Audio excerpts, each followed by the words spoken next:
Hello students, আমার চ্যানেলে তোমাদেরকে স্বাগত। শুরু করছি ক্লাস 11 ফার্স্ট সেমিস্টারের একটি ইতিহাসের ক্লাস। তোমাদের সামনে রয়েছে ক্লাস 11 ফার্স্ট সেমিস্টার রায়মার্টিন প্রশ্নবিচিত্রা। তো এই রায়মার্টিন প্রশ্নবিচিত্রা থেকে কিন্তু আমরা ক্লাস 11 ফার্স্ট সেমিস্টারের ইতিহাসের অধ্যায়ভিত্তিক এমসিকিউ করছিলাম।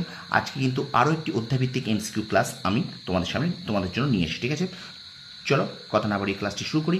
তো আজকে আমরা রায়মার্টিন প্রশ্নবিচিত্রা থেকে ক্লাস 11 ফার্স্ট সেমিস্টার যে ইতিহাসের অধ্যায়ভিত্তিক ক্লাস করব তার আজকে পঞ্চম পর্ব। ঠিক আছে, তার আজকে পঞ্চম পর্ব আজকে আমরা করব, ফিফথ পর্ব।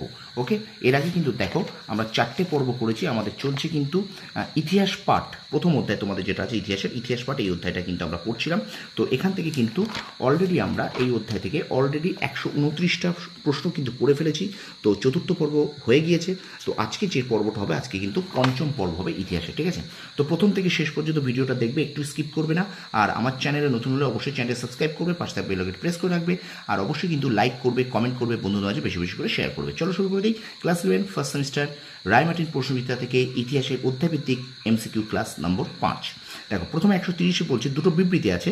তাহলে এটা বিবৃতি দুটো আমি আর পড়ছি না, তোমরা একটু পড়ে নাও। ঠিক আছে, তাহলে 2 হলো 1-এর কারণ। কি উত্তর? 2 হলো 1-এর কারণ। ঠিক আছে, আচ্ছা পরের প্রশ্ন দেখো, হোমো হাবিলিস কথার অর্থ দক্ষ মানুষ। আচ্ছা এবারে দেখো ক্রম অনুসারে কালানুক্রমে সাজাও বলেছে। মেহেরগড় সংস্কৃতি, ঋগ্বেদ সংস্কৃতি, সিন্ধু সংস্কৃতি, পরবর্তী বৈদিক যুগের সংস্কৃতি, মিশরীয় সভ্যতা। এখানে কিন্তু হবে 1 5 3 2 4, 1 5 3 2 4। ঠিক আছে, আচ্ছা পরের প্রশ্ন দেখো, আদিম মানুষের আঁকা প্রথম গুহা চিত্রটি আলতামিরা। আচ্ছা ঠিক আছে, পরের প্রশ্ন দেখো, মুদ্রা ভারতের ভারতের ইতিহাসে একটি গুরুত্বপূর্ণ উপাদান, কারণ মুদ্রাগুলি থেকে রাজার নাম, সাল, তারিখ সহ নানা ইতিহাস জানা যায়। ঠিক আছে, পরের প্রশ্ন, অরিজিন অফ স্পিসিস গ্রন্থের লেখক চার্লস ডারউইন। আচ্ছা বিবৃতি এবং কারণের মধ্যে দেখো, এখানে বিবৃতি কারণটা তোমরা একটু দেখে নেবে, 136 দাগ, এটা পড়ে নাও। ঠিক আছে, এ সঠিক কিন্তু আর ভুল। উত্তর কি বলছে? এ সঠিক কিন্তু আর ভুল। আচ্ছা বিশ্বের বৃহত্তম মহাকাব্য হলো মহাভারত। আচ্ছা সঠিক ক্রমটি নির্বাচন করো, হাতকুঠার, ক্ষুদ্র হাতিয়ার, কুমোরের চাকা, ধাতুর পাত্র। ঠিক আছে, কি বললাম? হাতকুঠার, ক্ষুদ্র হাতিয়ার, কুমোরের চাকা, ধাতুর পাত্র, এটাও সঠিক ক্রম। আচ্ছা পরের প্রশ্ন দেখো, পর্যায়ক্রমে ইতিহাসের যুগগুলি হলো নব্যপ্রস্তর যুগ, তাম্রপ্রস্তর যুগ, লৌহ যুগ। ঠিক আছে, আচ্ছা সুমেরীয়দের লিপি কিউনিফর্ম নামে পরিচিত, কারণ এই লিপি কোণাকৃতি তীরের ফলার মতো। পরের প্রশ্ন দেখো, স্তম্ভমেলাও আছে। 1-এর বি, 2-এর ডি, 3-এর এ, 4-এর সি। 1-এর বি, 2-এর ডি, 3-এর এ, 4-এর সি।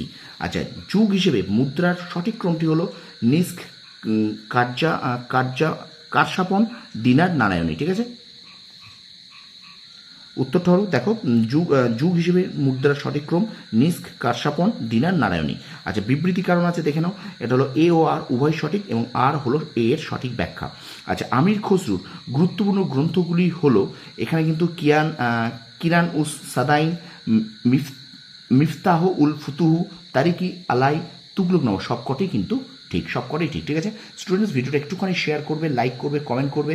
আর অবশ্যই কিন্তু আমার চ্যানেলে নতুন হলে চ্যানেলটাকে একটু সাবস্ক্রাইব করে দাও, পাশে থাকা বেল আইকনে প্রেস করে রাখো। ঠিক আছে, চলো আমরা ভিডিওটা কন্টিনিউ করি। দেখো এবার পরের প্রশ্ন দেখো, বলছে ইতিহাস হলো অতীতের বিজ্ঞানসম্মত আলোচনা। পরের প্রশ্ন দেখো, প্রোটো হিস্টোরি এর বাংলা প্রতিশব্দ প্রায় ইতিহাস। আচ্ছা ভারতের লৌহ যুগের সূচনা হয় বৈদিক যুগে, দক্ষিণ ভারতের প্রস্তর যুগের পরে আসে লৌহ যুগ। আচ্ছা পরের প্রশ্ন দেখো, প্রাচীন মানুষ প্রথম যে হাতিয়ার ব্যবহার করেছিল তার নাম হাতকুঠার। আচ্ছা পেপার শব্দটি যে শব্দ থেকে এসেছে? প্যাপিরাস। পরের প্রশ্ন, ভারতের প্রাচীনতম লিপি সহগর তাম্রলিপি। ভারতের প্রাচীনতম সাহিত্য কীর্তি ঋগ্বেদ। ঠিক আছে, আচ্ছা সর্বাপেক্ষা প্রাচীনতম বেদ কোনটি? এটাও কিন্তু ঋগ্বেদ। ওকে, তাহলে ভারতের প্রাচীনতম সাহিত্য কীর্তি ঋগ্বেদ, আর সর্বাপেক্ষা প্রাচীনতম বেদ কোনটি? এটাও কিন্তু ঋগ্বেদ। আচ্ছা রামচরিত গ্রন্থটির রচয়িতা সন্ধ্যাকর নন্দী। ইবন বতুতা ছিলেন মোহাম্মদ বিন তুগলকের আমলে ভারতে আগত আফ্রিকান পর্যটক।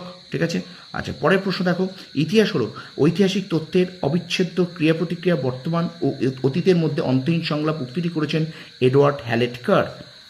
একটু শেয়ার করবে স্টুডেন্টস, একটু ভিডিওটা শেয়ার করবে। ঠিক আছে, পরের প্রশ্ন দেখো, ভারতে ইন্দো পার্সিক ইতিহাস চর্চার সঙ্গে যুক্ত ঐতিহাসিক হলেন, এখানে মহিবুল হাসান আছে, আমির খসরু আছে, আচ্ছা জিয়াউদ্দিন বরনির নাম আছে, আর ইসামি আছে। এটা কিন্তু 2 3 4 ঠিক, 1 ভুল। ঠিক আছে, ভালো করে দেখে নাও, প্রশ্নগুলোকে খুব ভালো করে দেখে নাও। ভারতে ইন্দো পার্সিক ইতিহাস চর্চার সঙ্গে যুক্ত ঐতিহাসিক হলেন, এখানে কিন্তু মোট 4 জনের নাম আছে। তো 2 3 4 ঠিক এবং 1 ভুল। আচ্ছা রুদ্র দমনের জুনাগড় লিপিটি ড্যাশ ভাষায় লিখিত, সংস্কৃত ভাষায় লিখিত। পরের প্রশ্নটা দেখো, এখানে প্রদত্ত রেখাচিত্রের অনুলিখিত উপাদানসমূহ এখানে আছে। অপশান এ হবে এখানে লেখ শিল্পকর্ম, অপশান এ এটা হবে লেখ, একে লেখ হবে, আর এখানে 2 হবে কিন্তু শিল্পকর্ম, ঠিক আছে। এই প্রথম অপশানটা উত্তর হবে, ঠিক আছে, এইটা উত্তর। ওকে, আচ্ছা, এরপরে দেখো প্রশ্ন, পর্যায়ক্রমে ভারতে আগত বিদেশি পর্যটকরা পর্যায়ক্রমে ভারতের বিদেশি পর্যটকরা হলেন, দেখো মেগাস্তিনিস, সুয়ানজাং, আল মাসুদি, ইবন বতুতা। ওকে, আচ্ছা, পরের প্রশ্ন দেখো, বিবৃতির কারণ আছে এ ও আর উভয় সঠিক, আর হলো এ এর সঠিক ব্যাখ্যা, ঠিক আছে। আচ্ছা, স্তম্ভ মেলাও আছে 1-এর বি, 2-এর ডি, 3-এর এ, 4-এর সি, 1-এর বি, 2-এর ডি, 3-এর এ, 4-এর সি। এবং আজকের ক্লাসের শেষ প্রশ্ন দেখে নাও, হিস্টোরি শব্দটির উৎপত্তি কোন লাতিন শব্দ থেকে? হিস্টোর শব্দ থেকে।